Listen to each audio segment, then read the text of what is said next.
Olá, tudo bem com vocês? Hoje estamos aqui nesse vídeo para falar um pouquinho sobre justiça climática e os impactos sociais das mudanças climáticas. Bom, eu pretendo abordar um monte de assuntos sobre esse tema e também trazer para vocês de uma forma mais fácil e simples para que consiga ser entendido, tá bom? Bom, eu espero que vocês fiquem até o final do vídeo e entendam todo o conteúdo. Primeiramente, vamos falar um pouquinho sobre a justiça climática. Justiça climática é um termo que relaciona as mudanças climáticas à igualdade e direitos humanos. Ela enfatiza que as crises climáticas, elas impactam diferentes classes sociais. Ela busca garantir que as ações contra a crise climática considerem essas desigualdades, promovendo uma distribuição justa de encargos e benefícios associados às políticas ambientais. No Brasil, o lugar que mais registrou eventos climáticos foi o Nordeste, com 4,4%, seguido do Sudeste, Sul, Centro-Oeste e Norte. Basicamente, essas foram as áreas mais atingidas por eventos climáticos.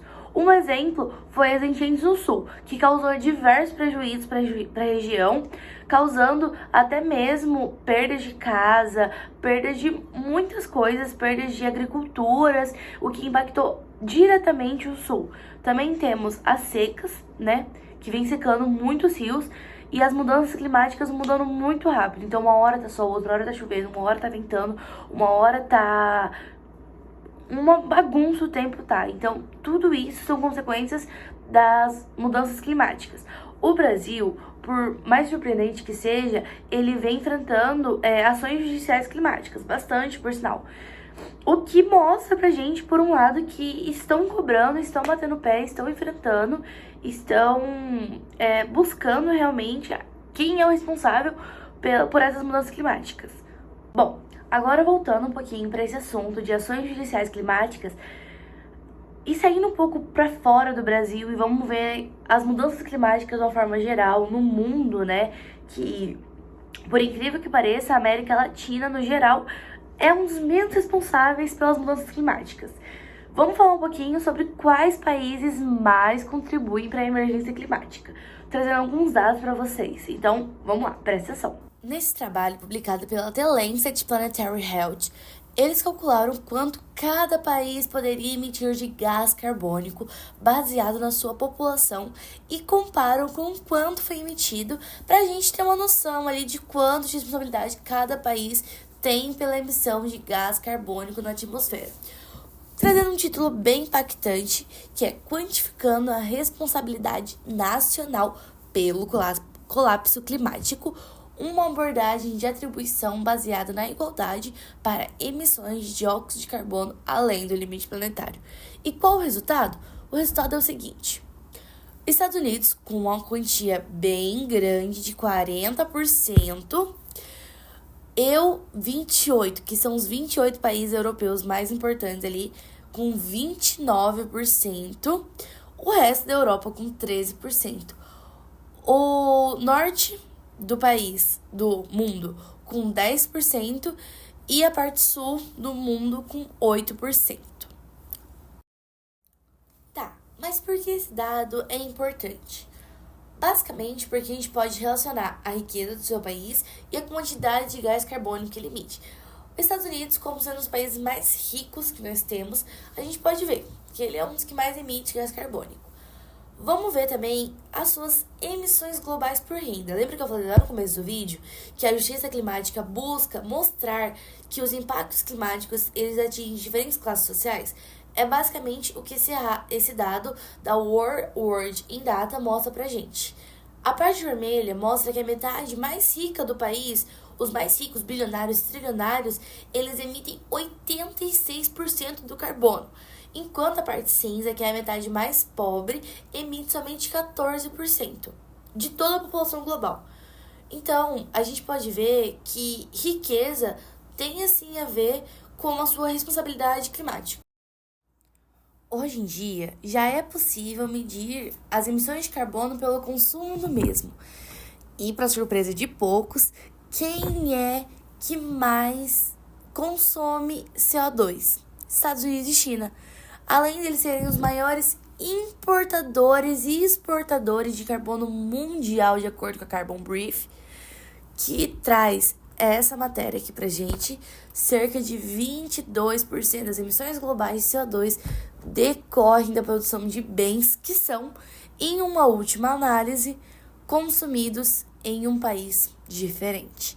Então, quem produz não consome. E quem exporta pode sim consumir. Tá, mas você deve estar se perguntando, e a hora que a conta chega? E no final de tudo isso, quem mais é afetado? De acordo com a Notre Dame Global Adaptation Initiative, que trouxe alguns rankings para a gente analisar, os países mais preparados para a emergência climática são a Noruega, a Nova Zelândia, a Finlândia e a Suíça.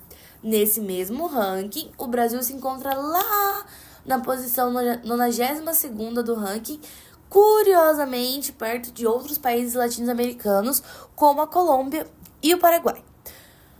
O Brasil está na posição 64 de vulnerabilidade a eventos climáticos e na posição 124 na capacidade de adaptação a eles. Então, ele é extremamente vulnerável e pouco capaz de se adaptar a eles.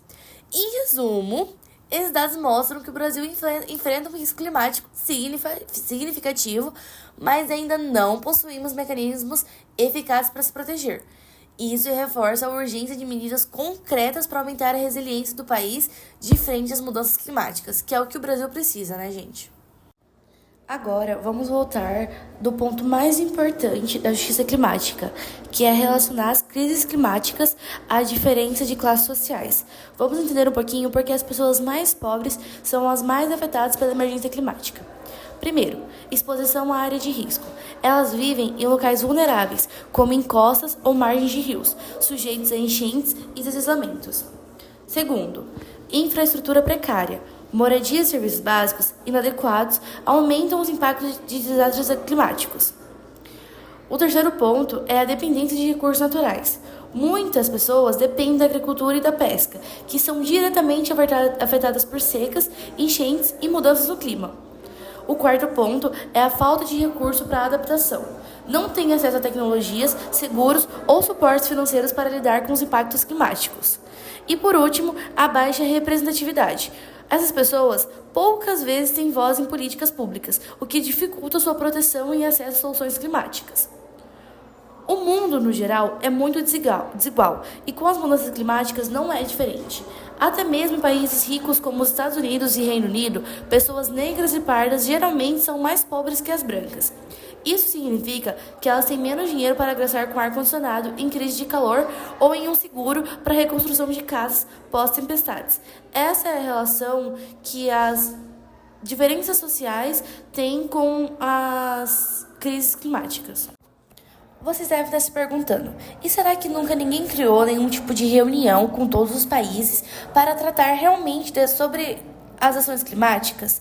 E sim, e isso tem nome, são as COPs. As COPs, Conferência das Partes, são reuniões anuais organizadas pela ONU desde 1995 para negociar ações contra as mudanças climáticas. E por incrível que pareça, elas surgiram no Brasil, no Rio de Janeiro, em 92. Em 2015, na COP de Paris, foi um dos mais importantes porque teve o Acordo de Paris, que é um tratado global para combater as mudanças climáticas. Os seus principais pontos incluem a limitação do aquecimento global, que é no máximo de 2 graus, e um esforço para chegar até 1,5. Criaram também metas nacionais, que cada país define e revisa suas metas de redução de emissões a cada 5 anos. Um financiamento climático também, em que países ricos devem mobilizar 100 bilhões anuais para apoiar as nações em desenvolvimento. A neutralidade de carbono, que é alcançar as emissões líquidas zero na segunda metade do século. E apoia os países vulneráveis para lidar com os impactos climáticos, que é basicamente os países ricos ajudar os países mais pobres com os impactos climáticos. Uma curiosidade é que em 2025 o Brasil vai sediar a COP30 em Belém, dando visibilidade à Amazônia e ao Tratado de Cooperação Amazônica, que busca preservar a floresta tropical. O Brasil tem a grande influência nas COPs devido à sua biodiversidade e ao papel estratégico na redução do desmatamento.